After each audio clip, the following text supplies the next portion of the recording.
Buenas noches, bienvenidos a una nueva edición estelar de Costa Rica Noticias. Estamos en vivo a las 7 de la noche con un minuto de este lunes 21 de junio. Gracias por informarse con la señal de Canal 13. Soy Ernesto Rivera. Recuerden que también pueden seguir estas noticias a través de nuestras redes sociales de Facebook y Twitter en las direcciones que aparecen ahora en la pantalla. Tenemos muchísima información para compartir, así que vayamos a ver nuestros titulares. Adelante.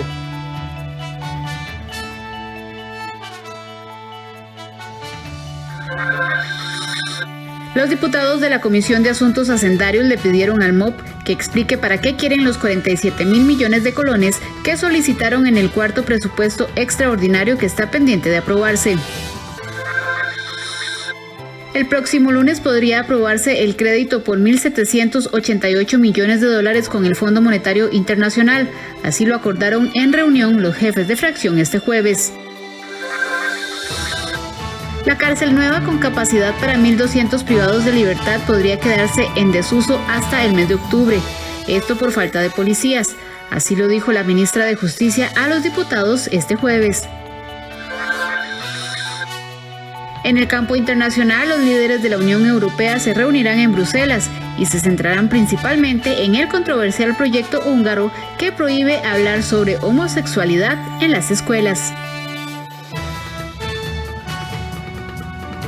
Y en el Congreso, un grupo de diputados quiere cuentas claras sobre los 47,000 millones de colones que pidió el Poder Ejecutivo en el cuarto presupuesto extraordinario. El gobierno, luego de todo lo que ha sucedido en el caso Cochinilla, ha querido dar un paso atrás en solicitar esa partida específica del presupuesto, situación que ha molestado a algunos legisladores. Vamos a un pase en vivo con el periodista David Roversi, quien nos amplía la información. Buenas noches, David, adelante. Buenas noches, Ernesto, y buenas noches a todos los que nos siguen a través de Costa Rica Noticias. Así es, la Comisión de Asuntos Hacendarios, que evidentemente está manejando el tema de este cuarto presupuesto extraordinario que ha presentado el gobierno hace menos de 15 días, hoy están bastante dudosos de saber para qué es que está pidiendo el Ministerio de Obras Públicas y Transportes estos 47,000 millones de colones. Ellos aseguran que no será ahora solo con el Ministerio de Obras Públicas y Transportes, sino que hay diversas situaciones en el presupuesto que les está llamando la atención y quieren ser, dicen ellos, todavía más cuidadosos a la hora de aprobar los mismos, debido, como usted lo decía también, a todo lo que se ha estado develando con el caso Cochinilla en estas últimas prácticamente ya 2 semanas. Así que esta situación preocupa a los legisladores, sobre todo cuando se envió el presupuesto, pero en cuestión de 24 horas el gobierno también envió una petición de que estos 47,000 millones que van al MOP sean anulados de este presupuesto. Pero veamos la siguiente información para entender un poco mejor. El cuarto presupuesto extraordinario presentado por el gobierno el pasado 11 de junio tiene un monto que hoy despierta cierta incomodidad en el Poder Legislativo.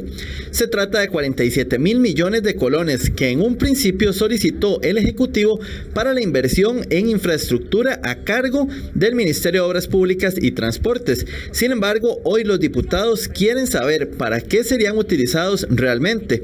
Esto a raíz de todo el sentimiento negativo que ha generado la malversación de fondos de 78,000 millones de colones en materia de obra pública. Y en aras de la transparencia, la Comisión de Asuntos Hacendarios siempre ha hecho una revisión importante y esta, por supuesto, bajo ninguna circunstancia va a ser la excepción y se requiere de información clara para poder tener mayor información de los requerimientos que se están dando bajo nuevos gastos. Y considero sumamente importante la moción que presentamos el día de ayer, en la cual les pedimos un desglose de cada una de las partidas que contemplan la solicitud presupuestaria. No podemos seguir permitiendo que ni esta, ninguna otra institución pública tenga recursos del Estado costarricense y que a la hora de llegada nos veamos envueltos en estos casos de corrupción. Y es que a raíz del caso Cochinilla, el propio gobierno solicitó esta semana a los diputados que estos 47.000 millones de colones sean retirados del presupuesto.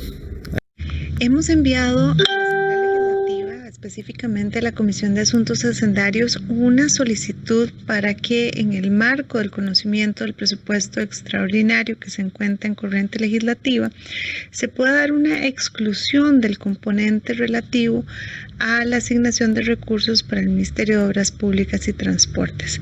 Como lo indica la nota, el propósito de esta exclusión es dar espacio a que el Ministerio de Obras Públicas pueda hacer una revisión con detalles sobre las prioridades de ejecución en obra pública en materia de infraestructura. Esto permitiría que podamos presentar un presupuesto extraordinario en los próximos días con el afán de que se pueda dar una discusión mucho más específica sobre los temas relativos al Ministerio de Obras Públicas y la inversión en infraestructura. Tras la petición del Ejecutivo de retirar esta partida, una legisladora social cristiana encaró al ministro de Hacienda, insistiéndole que ellos como gobierno querían responsabilizar al Poder Legislativo de algo que no es lo que les incumbe. Ministro, pero usted fue quien presentó el presupuesto, ni siquiera viene firmado por ninguno de ellos dos. ¿Es usted el responsable directo sobre ese presupuesto como ministro de Hacienda?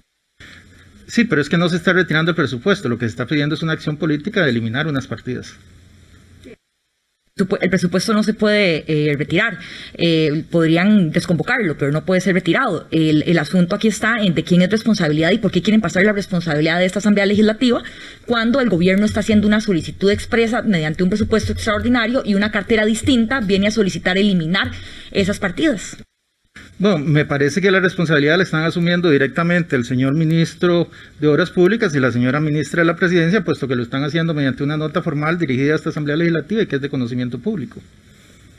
A mí me parece que es completamente al contrario. Nos están tratando de pasar esa responsabilidad a nosotros, a los diputados de esta comisión, solicitándolo por medio de una nota escrita y formal a esta comisión. Pero me parece una descoordinación enorme lo que está teniendo el gobierno en este sentido. El ministro de Hacienda, responsable de un presupuesto extraordinario, solicita algo y el mismo día que es convocado llega una nota de la ministra de la Presidencia y el ministro de otra cartera solicitando que se eliminen ciertos rubros.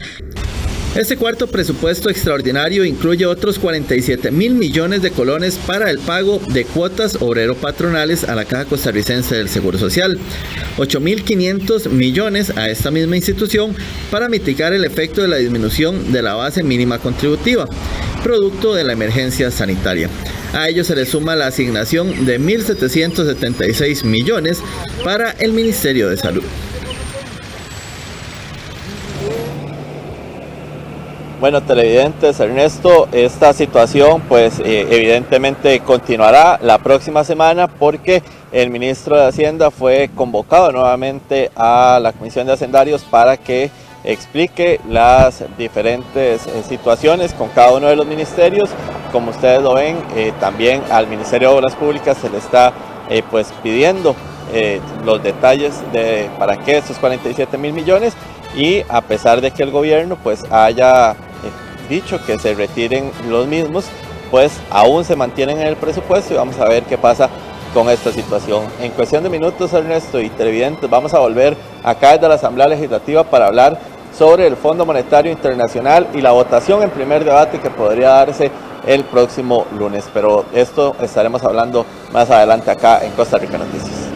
Gracias, David. Evidentemente el caso Cochinilla, la investigación sobre estas presuntos corrupción dentro de las obras viales es un tema que ahora estamos viendo los impactos judiciales, pero definitivamente va a tener impacto en el avance de los proyectos y va a tener un impacto político aún por esclarecer.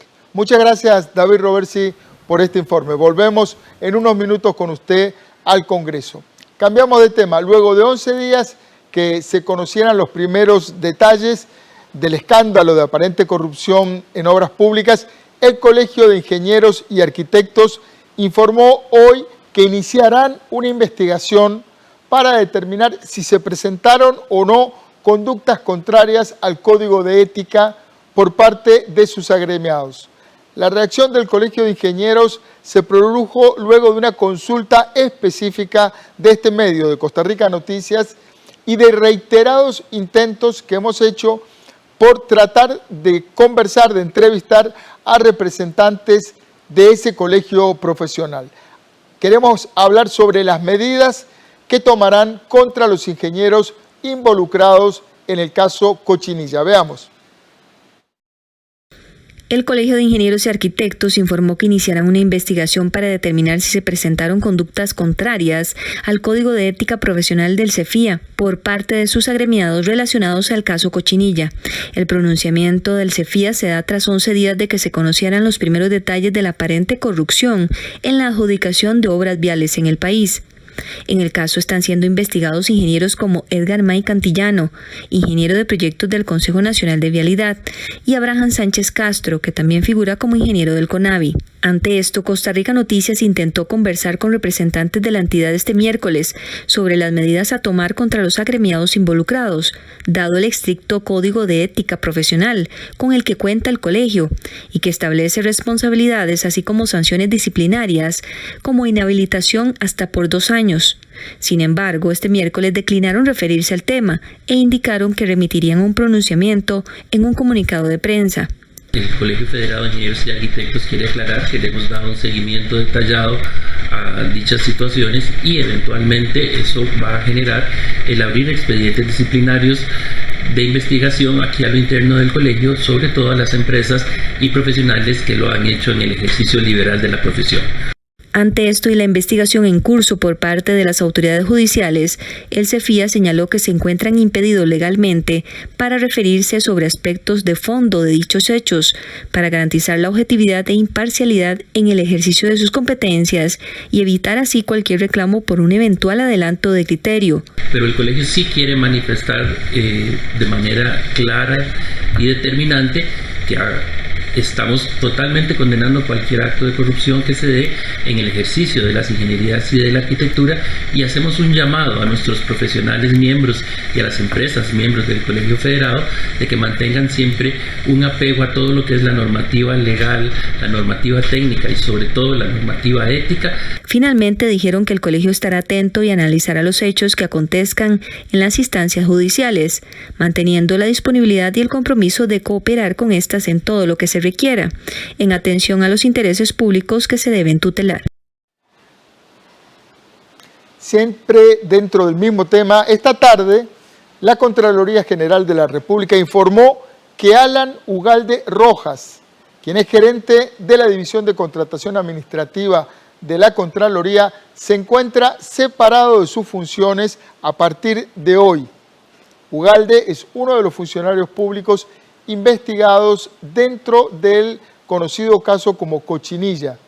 Según la Contraloría, mientras avanza la investigación, el funcionario se encargará de llevar temas vinculados con la logística requerida a partir de la nueva ley de contratación administrativa y del programa de fortalecimiento de la División de Contratación Administrativa.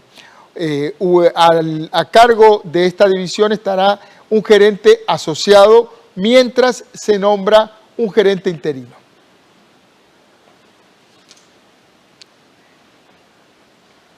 Ahora sí cambiamos de tema. La nueva cárcel para 1.200 privados de libertad que está terminada pero que no se utiliza podría quedarse de esa manera, en desuso, por lo menos hasta octubre.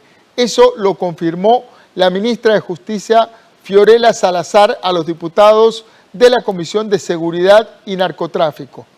Vamos a una información que preparó el periodista Andrés Ortiz para tener los detalles de esta noticia. Buenas noches, así es. Hoy estuvo doña Fiorella Salazar, la ministra de Justicia, compareciendo en la Comisión de Seguridad y Narcotráfico en la Asamblea Legislativa, dando respuesta a los diputados sobre el complejo de la cárcel llamada Las Terrazas, que está ubicado dentro de la finca conocida como La Reforma. Esta cárcel, como Costa Rica Noticia le ha venido dando seguimiento, está finalizada desde diciembre en sus etapas 1, 2 y 3 y el resto fueron entregadas en marzo. Es decir, ya tiene varios meses que está finalizada y está en desuso. Esta cárcel tiene capacidad para 1.248 privados de libertad y en un momento en el que hay colapso en las celdas judiciales y además también colapso en el sistema penitenciario, es que se cuestiona el por qué no está en funcionamiento. Veamos. Costa Rica Noticias informó hace una semana sobre la nueva cárcel llamada Las Terrazas, que está en desuso desde marzo. La cárcel, ubicada en el complejo occidente conocido como Reforma, tiene capacidad para 1.248 privados de libertad de mediana contención, tanto indiciados como sentenciados. Las primeras 3 etapas fueron entregadas en diciembre del 2020, el resto en marzo pasado. Pero desde entonces no se utiliza a pesar del colapso en las celdas judiciales y los problemas de sobrepoblación y hacinamiento carcelario, así como las órdenes judiciales de no permitir más personas en algunas de las cárceles. La razón es la falta de policías penitenciarios. Según la jerarca Fiorella Salazar, se ocupan al menos 700 policías para que puedan operar. No hay forma porque las paredes solas no constituyen un centro penitenciario. Un centro penitenciario lo constituye el espacio, pero también la gente que trabaja ahí. Yo no podría pasar población penitenciaria a un centro que no va a tener el equipo para trabajarlo desde lo humano, en lo técnico, en lo administrativo, pero en lo policial. Yo no puedo mover población penal si no tengo la policía que la cuide y que la resguarde en todo momento. Entonces no, necesariamente un edificio tiene que estar lleno con la gente que lo opera y eso es justamente lo que venimos a conversar acá a la Asamblea Legislativa para que llegue cuanto antes y podamos finalmente abrirlo en condiciones. Salazar le confirmó a Costa Rica Noticias que será hasta octubre que podría entrar en funciones. Mientras tanto, deberán hacerle frente al aumento de solicitud de ingresos de personas de celdas judiciales que pasó de 19 al día antes de la pandemia a 142 en este momento. También deben sortear las órdenes judiciales de los jueces de ejecución de la pena, que no permiten más ingresos en la mayoría de las cárceles del país, y a eso se le suman las órdenes sanitarias por la pandemia. Nosotros seguimos haciendo cada día nuestro trabajo, que es habilitar nuevos espacios donde los identificamos o poner en condiciones los que teníamos, que las personas que los usan a veces los dejan en condiciones que no se pueden utilizar. Esos espacios les prohíben utilizarlos los jueces de ejecución de la pena, como el caso del gimnasio de la UAI Reinaldo Villalobos. Pues seguir haciendo lo que estamos haciendo, conversando con los jueces y explicándoles la realidad de lo que hay, porque lo que pasa ahí no solo es responsabilidad del Ministerio de Justicia y Paz, es la suma de decisiones que se toman. Esto es un tema país, ¿verdad? No es un tema institucional. Entonces nosotros lo que podemos hacer es lo que está en nuestras manos, seguir habilitando los espacios, seguir aislando a la gente para que el COVID no se propague dentro de los dormitorios. La ministra negó que las instalaciones estén deteriorando por ratas o insectos, tal y como un juez de ejecución de la pena se lo dijo a Costa Rica Noticias la semana pasada. La nueva cárcel costó $24 millones.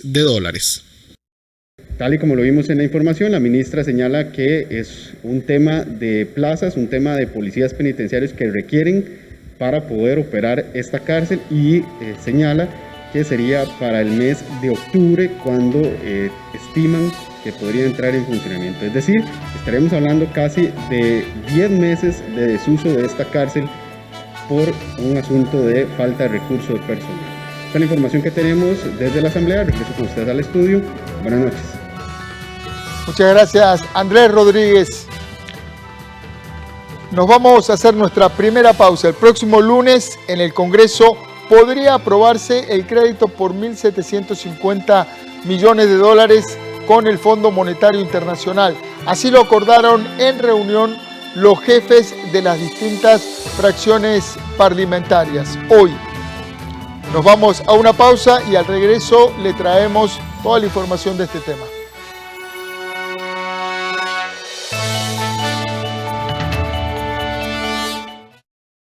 Yo apoyo a mi nieto Felipe cuando hace tareas de la escuela. Juntos hacemos un horario antes e incluimos tiempo para descansar y jugar. Nos gusta conversar y llegar a acuerdos. Eduquemos sin castigo físico ni trato humillante. Formemos con amor y respeto. PANI y Gobierno de la República. Aquel puente que usted quería quedó ahí atrapado en las redes de un sistema político que no permiten que las decisiones avancen.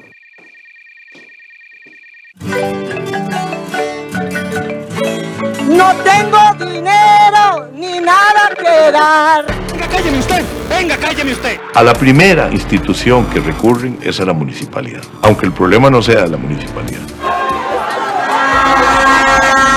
¿Cuál pandemia? Pero no podemos ignorar los hechos solo porque no nos gustan o porque no estamos de acuerdo con ellos. Si un Estado se compromete solamente con una cierta creencia religiosa, excluye y discrimina al resto de la ciudadanía que no comparten esas visiones del mundo. A la gente le encantaría tener las carreteras que hay en Suecia y pagar los impuestos que se pagan en Guatemala.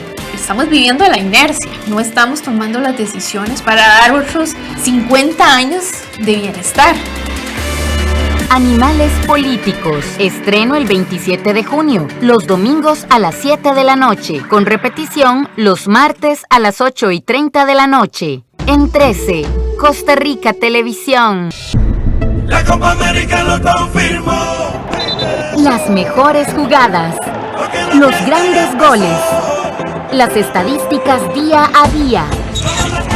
El mejor resumen de la Copa América 2021, con los comentaristas de Argentina, Víctor Hugo Morales y Matías Canillán, de México, Alexander Ramírez y de Colombia, Rafael Cuellar. El golazo. Todos los días a las 10 de la noche. Aquí en 13, Costa Rica Televisión. Hay un banco que sí es diferente a todos los demás. Es el único banco que durante los últimos 20 años ha dedicado más de 84.900 millones de sus utilidades para impulsar actividades de bienestar social, que se destaca por construir oportunidades para las personas, apoyando el desarrollo de nuestras comunidades. Un banco con productos y servicios accesibles que genera el crecimiento de las MIPYMES, creando oportunidades de trabajo. Nosotros sí somos diferentes. Banco Popular y de Desarrollo Comunal. Construimos bienestar. Banco Popular presenta El Tipo de Cambio. Y a las 7 de la noche con 22 minutos vamos a revisar la cotización de la divisa estadounidense. El precio del dólar para hoy en la compra 616 colones con 70 centavos. El precio del dólar en la venta 622 colones con 10 céntimos. Banco Popular presentó El Tipo de Cambio. El próximo lunes los legisladores votarán si se aprueba o no el acuerdo del crédito de más de 1.750 millones de dólares que solicita el país al Fondo Monetario Internacional. Esta votación no significa la aprobación de los 7 proyectos de la agenda complementaria que tiene ese crédito. Estos proyectos aún siguen estancados en distintas comisiones en el Congreso. Vamos a un pase en vivo con el periodista David Roversi, quien nos tiene el detalle de esta información. Adelante, David. Buenas noches nuevamente, televidentes, y a usted, Ernesto. Pues así es muy importante dejar en claro esta situación que usted menciona en esta presentación, porque, digámoslo así, son dos vertientes diferentes. Lo que es propiamente el crédito de los 1.788 millones de dólares que está solicitando el país al Fondo Monetario Internacional, con esta agenda complementaria que pues lleva el proyecto de empleo público, el tema de la renta global dual y otros proyectos que siguen dando muchísimo de qué hablar en el Congreso, que están totalmente entrabados, principalmente en 3 comisiones, entre ellas la de jurídicos, hacendarios, y que sigue pues estando a paso muy lento para que se pues afirme, pero que podrían ser condicionantes para que se siga soltando lo que es el dinero por parte del Fondo Monetario Internacional si se aprueba finalmente el próximo lunes en la votación, para que se dé lo que es ya propiamente el marco de esta pues negociación que se tiene entre el país y esta entidad. Pero veamos la siguiente información para tener más claro la situación. Con 40 votos a favor y 1 en contra, los diputados de la República ratificaron el acuerdo que se dio en las jefaturas de fracción de lograr realizar una sesión extraordinaria el próximo lunes 28 de junio para buscar aprobar en primer debate el acuerdo del crédito de 1.788 millones de dólares con el Fondo Monetario Internacional, el cual, según el gobierno y los diputados que apoyan la iniciativa, subsanarán las finanzas costarricenses. Sí, estamos hablando igual de un préstamo de más de 1.700 millones de dólares con importantísimos componentes para el país, 10% de los cuales irían para la Caja Costarricense de Seguro Social, entendiendo además que corresponde a varios desembolsos y que el primero podría habilitarse en el momento en que esta ley se apruebe. Esto, por supuesto, es la oportunidad para que el país pueda hacerle frente a los enormes desafíos que tiene el financiamiento del año 2021 en curso y para mejorar el perfil de la deuda. Esta mañana lo que acordamos fue quemarle hoy el día de mociones de reiteración. Tenemos conocimiento de que se van a presentar por lo menos una moción de reiteración, lo cual entonces abriría hoy el espacio para la presentación de dichas mociones y así el día lunes podríamos entonces empezar con la discusión del expediente y estar avanzando para la discusión. Lo que se llegó al acuerdo activamente es del proyecto del préstamo en condiciones muy positivas para el país a nivel de intereses, no así es un per se un visto bueno para poder aprobar los impuestos que vienen de parte de la negociación del gobierno con el fondo, pues añadidos a este acuerdo con el Fondo Monetario Internacional. Además, los diputados explicaron que hay que tener claro que aprobar este crédito no significa aprobar los proyectos que están en la Asamblea Legislativa y que han levantado muchísima polémica. Efectivamente, son dos temas totalmente distintos. Una cosa es el acuerdo marco con el Fondo Monetario Internacional, lo cual va a permitir obtener ese recurso mediante distintos desembolsos que ya estarían establecidos en una candelarización. Y por el otro lado está una serie de proyectos que nosotros lo vemos como una agenda complementaria. Los proyectos sí podrán no aprobarse, perfectamente, porque es potestad de la Asamblea Legislativa decir al final sí o no. Lo que queremos dejar claro es que ya oficialmente tenemos conocimiento de que no vienen ligados o no depende de la aprobación de los proyectos el que este flujo de dinero pues llegue.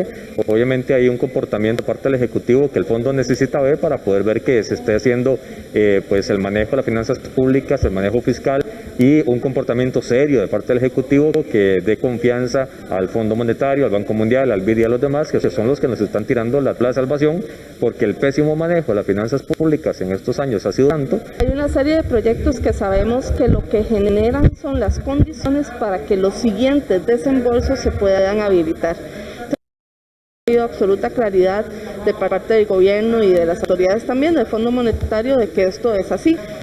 La jefa de fracción del Partido de Acción Ciudadana intentó que este primer debate se diera la tarde de este mismo jueves. Sin embargo, los jefes de fracción del Partido Unidad Social Cristiana y la jefa de fracción del Partido Liberación Nacional indicaron que no tenía que haber tanta celeridad para esta decisión y que quedara para el próximo lunes la decisión, y así terminó acordándose la situación en la reunión de jefes de fracción.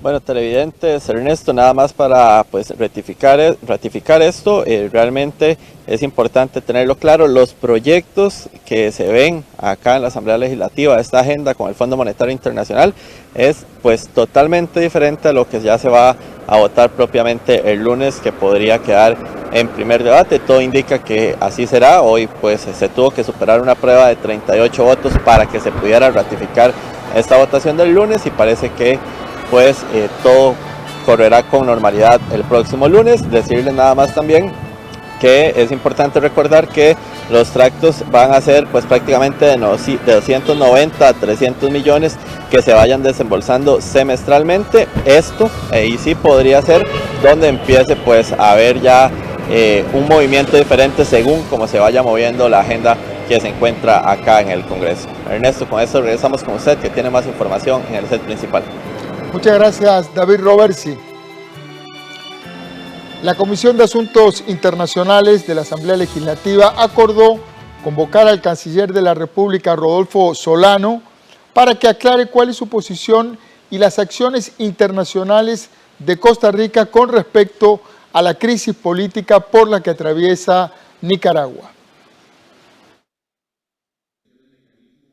La Comisión de Asuntos Internacionales de la Asamblea Legislativa acordó convocar al canciller de la República, Rodolfo Solano Quirós, para que se refiera a la posición de Costa Rica con respecto a la crisis política que se vive actualmente en Nicaragua. A menos de 5 meses de las elecciones políticas en ese país, el gobierno de Daniel Ortega ha encrudecido la situación ante reiteradas violaciones de derechos humanos y al menos una veintena de arrestos injustificados de líderes sociales y políticos. Según informan diarios internacionales, Ortega reapareció ayer miércoles tras mes y medio de ausencia política para justificar la detención de los opositores de cara a las elecciones. El mandatario nicaragüense dijo que los detenidos no son candidatos ni políticos, sino criminales que quieren derribar al gobierno.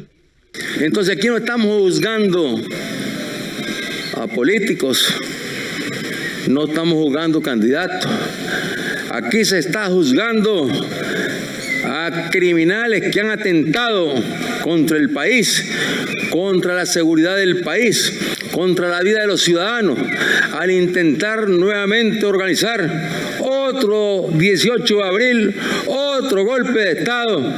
La Comisión Legislativa también pretende obtener información sobre las acciones que ha tomado el gobierno de Costa Rica en el campo internacional relacionadas a las acciones de Daniel Ortega. El diputado Walter Muñoz, quien presentó la moción, explicó que buscan un encuentro para poder conversar sobre las relaciones de Costa Rica y Nicaragua en este momento en los temas de políticos, sociales y comerciales. Será convocado lo más pronto posible de acuerdo a su agenda, pero más que un también es una forma de solidarizarse tanto el Poder Legislativo como el Ejecutivo en una relación internacional que nos parece que es de suma importancia. En este momento lo que está ocurriendo en Nicaragua de cara a las elecciones es sumamente peligroso porque provocaría no solamente aumentar la población migrante de Nicaragua hacia Costa Rica y con eso desempleo y toda una serie de derivados, sino también que Costa Rica tiene que ser una voz muy importante en América Latina a defender la democracia y sobre todo la democracia electoral. Entonces creo que debe haber algún tipo de pronunciamiento conjunto que nos lleve a que dentro de la OEA tenga un manifiesto concreto. La Asamblea ya había presentado una moción previa en la que se buscaba censurar el encarcelamiento de candidatos en Nicaragua, la cual se extendió previamente a la Cancillería. Al respecto, la Cancillería adelantó al medio de comunicación CR Hoy que Costa Rica continúa insistiendo en la inmediata liberación de los detenidos y continuará con las exhortaciones al gobierno de Daniel Ortega para que cumpla con las normas internacionales para unas elecciones libres e incluso permita la presencia de observadores internacionales. La Comisión de la Asamblea Legislativa tiene pendiente fijar la fecha de audiencia con el canciller.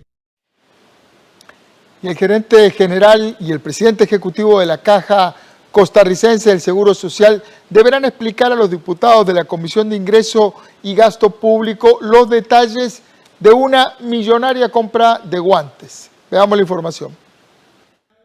Los diputados investigarán una supuesta compra irregular de 30 millones de guantes en la Caja Costarricense de Seguro Social, denuncia a la que dio curso la Contraloría General de la República. El diputado Melvin Núñez presentó una moción ante la Comisión de Ingreso y Gasto Público para pedirle cuentas a las autoridades de la Caja Costarricense de Seguro Social por la supuesta compra irregular de 30 millones de guantes valorados en 5.200 millones de colones. Según la moción, quienes deberán rendir cuentas son el presidente ejecutivo Román Macaya, así como el gerente general de la institución Roberto Cervantes. Hoy, ante la Comisión de Ingreso y Gasto Público, presenté una moción para traer a que nos den cuentas de una compra irregular que hizo la Caja adjudicando a 2 empresas en menos de 20 y algo de minutos, que duró solamente 20 y algo de minutos abierta esa adjudicación y luego la cerraron. Es muy extraño. Ellos también van a tener que venir a comparecer cómo es que se compran millones de guantes en este país en solamente 25 minutos y no dejan que otros participen, adjudicando esto rápidamente y favoreciendo a aquellos que hoy también van a tener que venir a dar cuentas a esta comisión. La moción se aprobó este jueves en la mañana, sin embargo aún no se definió la fecha de la comparecencia. Transportistas del sector turismo, guías y tour operadores se manifestaron hoy para solicitar ayuda al gobierno ante la crisis que han tenido que enfrentar por la pandemia. El gremio no salió satisfecho con la respuesta que recibió de parte del gobierno, por lo que no descartan nuevas manifestaciones. Guías turísticos, turoperadores y transportistas del sector turismo se manifestaron este jueves de forma pacífica. El movimiento inició a las 8 de la mañana en el Paseo Colón, trasladándose a la Asamblea Legislativa y finalizando en horas de la tarde en Casa Presidencial. Esta no es la primera vez que el gremio se lanza a las calles en forma de protesta, pues el año anterior, en reiteradas ocasiones, se quedaron acampando en las afueras del Ministerio de Obras Públicas y Transportes. Este jueves participaron cerca de 100 personas del gremio, quienes externaron su descontento por la competencia desleal, pero sobre todo por la crisis económica que atraviesan desde el 2020 debido a la baja en el turismo. Ellos le piden al gobierno que les brinde opciones financieras viables para poder sobrevivir debido a los créditos que poseen muchos en este momento. Lo hacemos por el abandono en el que nos tiene el señor presidente de la República y la falta de una verdadera reactivación económica para reactivar no solamente el turismo, sino todos los sectores productivos de este país que están en una verdadera crisis. Hay que recordar que no solo nosotros los empresarios estamos en problemas, sino los miles y miles y miles de empleo que los sectores productivos producen en este país. Mientras la plata se la roban en vagonetas del Estado, nosotros estamos sufriendo las consecuencias de medidas por parte del sistema financiero que nos están cobrando hasta el último 5 que hemos acumulado por la falta de trabajo en esta pandemia. Hay que recordar que el sector turismo está 10 veces más afectado que muchos de los otros sectores productivos de este país y realmente nos está ocasionando pérdidas tremendas. Y esas pérdidas el sistema financiero nos las quiere cobrar hasta el último 5. Recordemos que el sector turismo ha sido uno de los más golpeados por la pandemia, según manifestó Juan Carlos Salazar, representante del movimiento. Los transportistas han tenido una pérdida de trabajo del 67%, los guías turísticos del 50% y los turoperadores del 80%. El gremio fue recibido esta tarde en Casa Presidencial por el viceministro de la Presidencia, Randall Otárola, quien les indicó que están trabajando en las solicitudes planteadas. Por otra parte, los trabajadores del sector turismo manifiestan no salir satisfechos con la respuesta, ya que afirman que llevan meses en reuniones sin tener una pronta respuesta, por lo que no descartan hacer un nuevo movimiento en los próximos días. CONAPE aún dispone del 50% del presupuesto destinado para créditos en educación para este año. Salud, administración y derecho son las carreras con mayor demanda para el financiamiento a través de CONAPE. CONAPE dispone de 13.803 millones de colones para financiar carreras en lo que resta del año. La entidad lleva un 52% de la meta planteada dentro de su plan anual. Por el momento, la Comisión Nacional de Préstamos para Educación ha aprobado un total de 1.978 créditos de los 3.777 préstamos previstos para otorgar durante el 2021. Los préstamos aprobados equivalen a 12.197 millones de colones. Para este año, las carreras con mayor demanda para el financiamiento educativo se ubican en las áreas de salud, administración y derecho. También han recibido una importante cantidad de solicitudes para el financiamiento de las ingenierías y educación. Esto es gratificante por cuanto en época de crisis hemos logrado que muchos estudiantes vean en CONAPE la oportunidad a través de la cual pueden iniciar o continuar sus estudios. Han visto las condiciones favorables de CONAPE, que no solo se detallan al inicio de la carrera con la tasa de interés más competitiva del mercado, sino que en época de crisis como las actuales podemos ofrecer condiciones para poder atender desde cualquier dificultad que se presente. Actualmente, CONAPE tiene decenas de solicitudes que están en el proceso de análisis de préstamo, tanto para estudios en Costa Rica como en el exterior. La institución ha realizado además charlas abiertas mediante Facebook, las cuales fueron dirigidas para los estudiantes de primer ingreso, quienes están en el proceso de decidir en cuál universidad les interesa matricular. Tenemos en trámite una gran cantidad de solicitudes adicionales, que esperamos se puedan convertir en soluciones crediticias también. Y para lograr esto hemos previsto que en situación de virtualidad necesitamos diseñar estrategias más ágiles de acercamiento a los estudiantes, y esto lo hemos logrado a través de acercamientos directos con los centros de estudio. Al menos con un 10 hemos tenido un acercamiento, y con 5 de ellos ya hemos logrado capacitar a su personal para cuando un estudiante llegue a preguntar sobre las posibilidades de estudio en nuestra universidad, también se le pueda brindar información sobre posibles financiamientos y donde resalta todos los beneficios que ofrece CONAPE. CONAPE recuerda que la entidad brinda la posibilidad de financiar las deudas oficiales que los estudiantes registren con sus centros de estudio, las cuales se hayan generado en ciclos de estudio anteriores. Para mayor información, los interesados pueden consultar a la página www.conape.go.cr. Nos vamos a una pausa y al volver vamos con los deportes, porque hoy llegó a Suelo Tico el nuevo director técnico para la selección nacional y en 2 meses son muchos los pendientes para el camino que tienen las eliminatorias hacia el Mundial de Qatar 2022. Al volver de la pausa le traemos toda la información deportiva.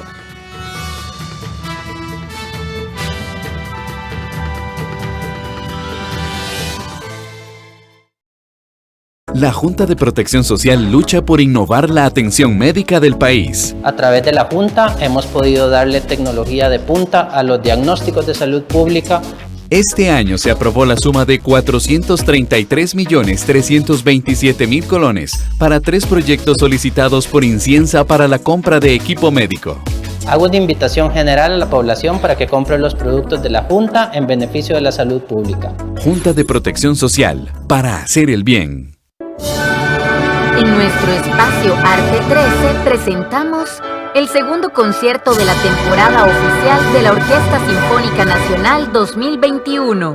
Este domingo 27 de junio a las 2:30 de la tarde.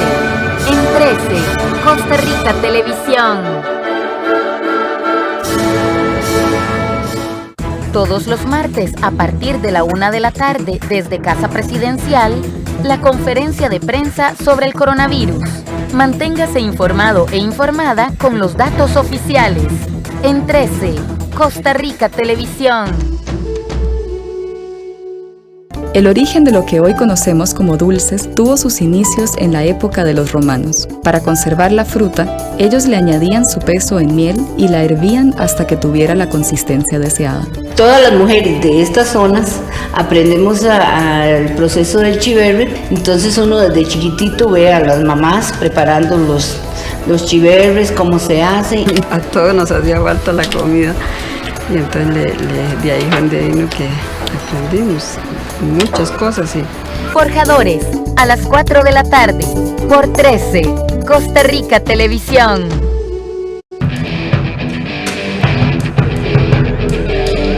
Buenas noches, les saluda Andrea Salazar. Arrancamos con los deportes. En 2 meses, Luis Fernando Suárez deberá resolver muchos pendientes para poder luchar en la eliminatoria rumbo a Qatar 2022. Conocer a los jugadores casi en tiempo récord es una de las principales tareas del colombiano. La misión del nuevo seleccionador nacional es titánica. Tiene poco más de 2 meses para poner a punto la tricolor y que inicie sólida en la octogonal que entregará 3 cupos directos a la Copa del Mundo del próximo año. Septiembre es vital para la Sele porque tendrá 3 partidos que pueden poner a Costa Rica en un buen camino hacia Qatar o poner todo cuesta arriba. Antes de la eliminatoria, Luis Fernando Suárez tiene varias tareas por resolver. La primera y más importante es conocer la materia prima con que cuenta. Serán 2 meses para conocer a los futbolistas ticos que militan en el país o que son legionarios. Esto presenta una complicación porque el campeonato nacional no iniciará sino hasta agosto. Para definir los convocados a la Copa Oro deberá tomar la lista de 60 futbolistas que la Fedefútbol envió y con asesoría posiblemente del director de selecciones, Carlos Watson, elegir. El colombiano iniciará su trabajo la próxima semana de cara a la Copa Oro, pero esto podría significar cortarles la pretemporada a algunos jugadores, lo cual podría afectar esa base física tan importante para la labor de los futbolistas, tanto en sus equipos como en la selección. Para el exfutbolista y técnico Álvaro Solano, la elección de los jugadores será lo más importante. Él considera que no es momento para hacer el recambio generacional que desde hace mucho tiempo necesita la selección, sino más bien apoyarse en la columna vertebral de la tricolor. Pero sabemos que va a ser difícil porque él tiene que conocer precisamente a estos jugadores, tiene que implementar la idea táctica en muy corto tiempo y conocer también a los rivales. Entonces yo creo que son 2 meses de mucho estudio, de mucho análisis, de toma de decisiones fuertes. Tras más de año y medio sin victorias, hay mucha presión sobre la selección, presión por ganar y por jugar bien. Suárez deberá lidiar con eso, generar confianza en los jugadores y en el entorno. La responsabilidad que recae sobre los hombros del colombiano es mucha. El 12 de julio Costa Rica debutará en la Copa Oro. Con tan poco tiempo de trabajo no se le puede exigir ganar el certamen, pero no conseguir triunfos y no mostrar una mejoría en el desempeño aumentaría la presión sobre la selección.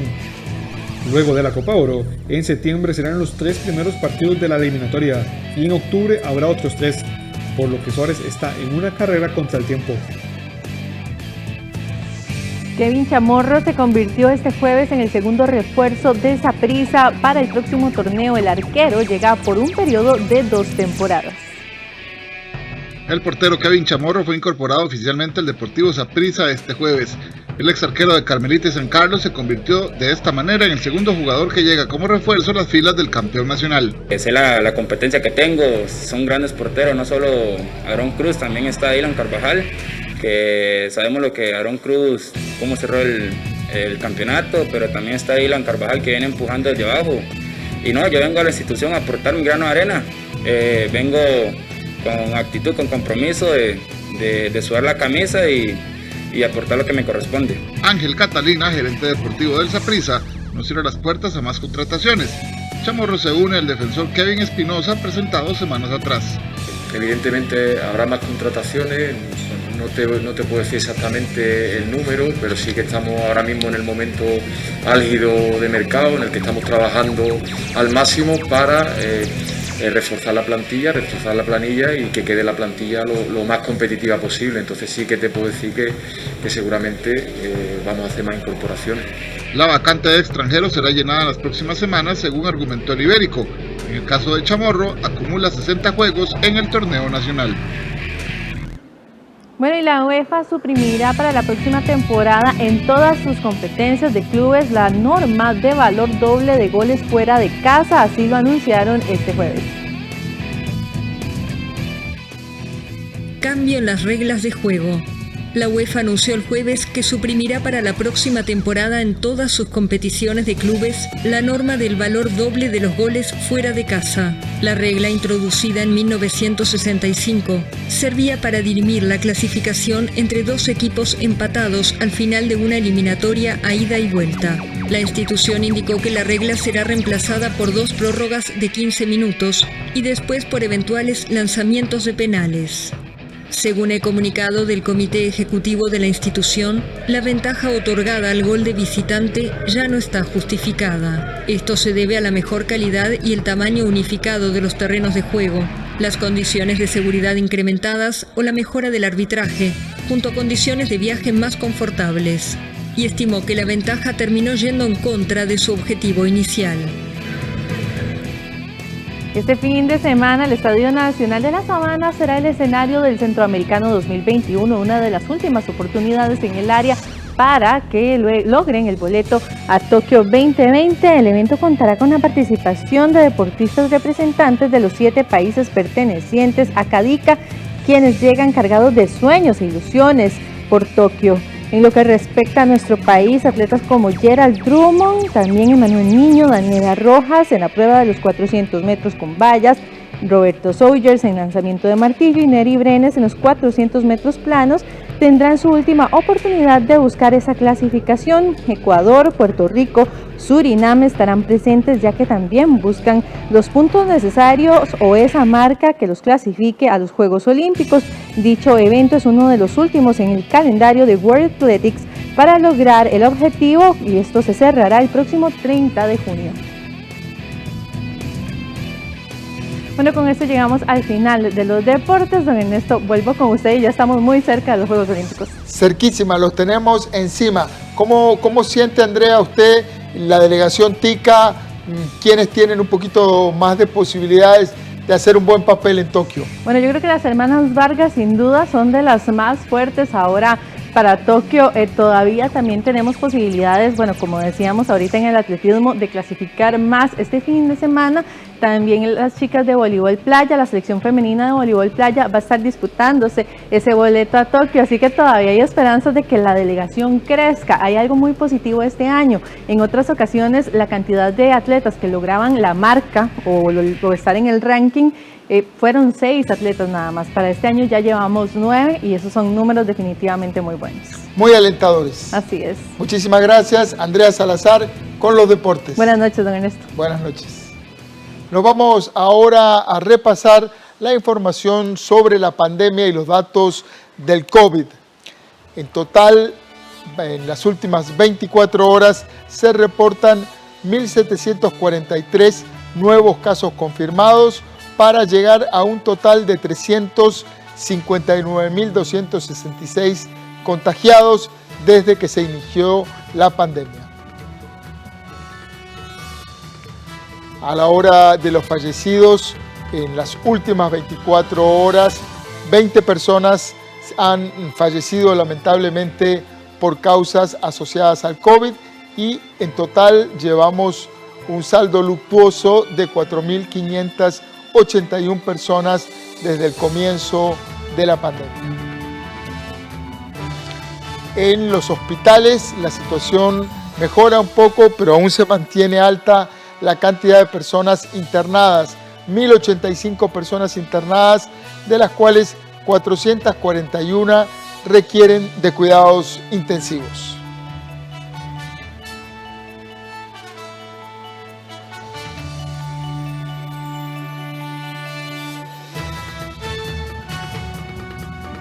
Nos vamos a una pausa y al regresar traemos toda la información internacional. Los líderes de la Unión Europea se reunirán en Bruselas y centrarán principalmente en el controversial proyecto húngaro que prohíbe hablar sobre homosexualidad en las escuelas en pleno siglo XXI. ¿Qué le parece? Vamos a una pausa y al volver regresamos con esta información.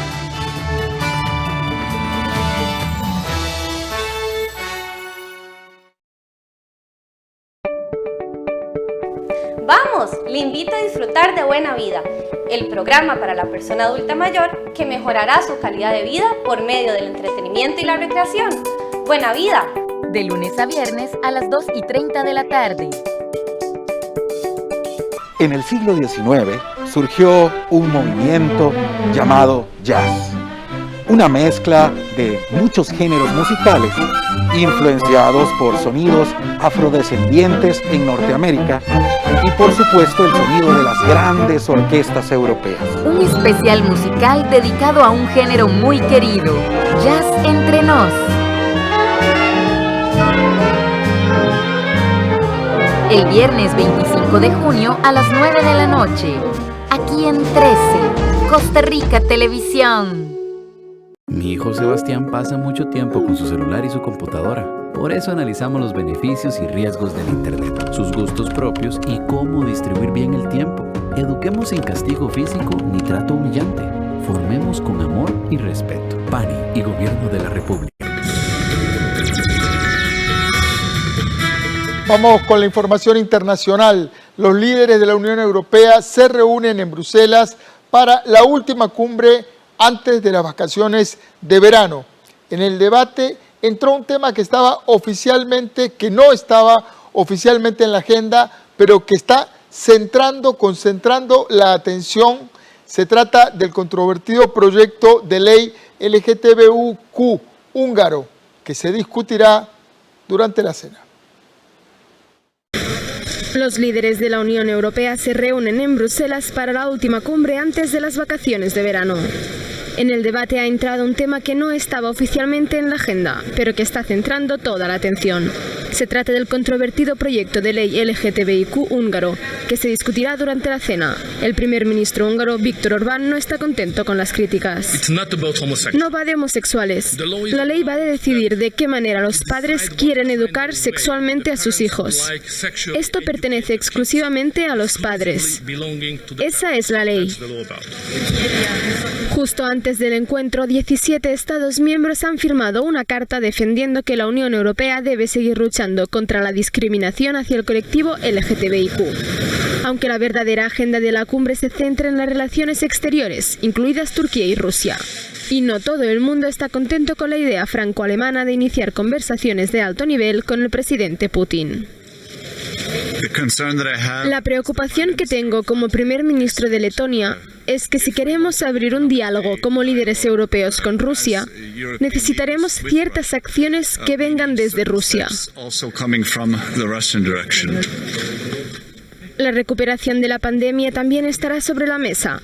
Los Estados miembros celebrarán la reapertura para el turismo, pero algunos países como Alemania están pidiendo más controles a la vista de las nuevas variantes, algo que España no comparte.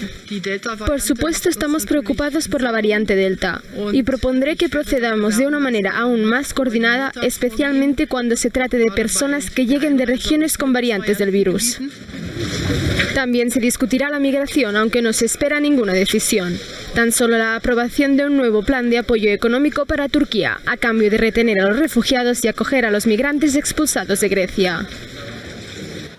La Unión Europea anunció una nueva batería de sanciones contra Bielorrusia por su represión contra los opositores y por el desvío de un avión europeo a Minsk para detener a un periodista disidente en mayo pasado. La Unión Europea ha anunciado una nueva batería de sanciones contra Bielorrusia por su represión contra los opositores y el desvío de un avión europeo a Minsk para detener al periodista disidente Roman Protasevich el pasado mayo. Se centran en bienes de gran importancia para el país. Restringen, por ejemplo, el comercio de productos petroleros, sustancias con cloruro de potasio o ingredientes para la fabricación de productos del tabaco. También prohíben la venta a cualquiera en el país de equipos y tecnología para interceptar comunicaciones digitales o telefónicas o tecnología de doble uso con fines militares. Y limitan el acceso de las instituciones a los mercados de capitales de la Unión. Estas medidas coinciden con el comienzo del juicio a varios opositores, entre ellos Sergei Tikhanovsky, un conocido bloguero que denunciaba la corrupción del presidente Alexander Lukashenko, arrestado en mayo del año pasado, pocos meses antes de las elecciones a las que planeaba presentarse.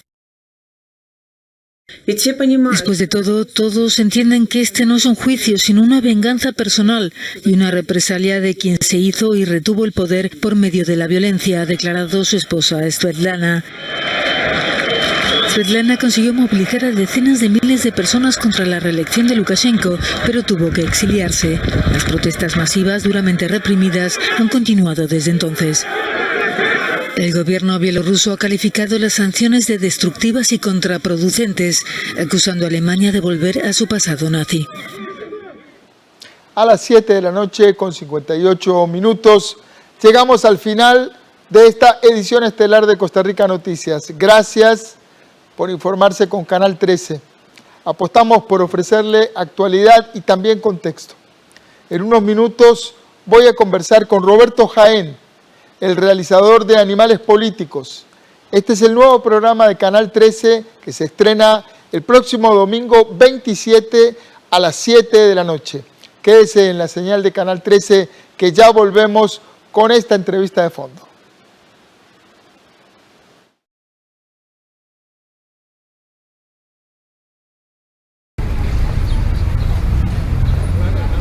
¿Notas la diferencia?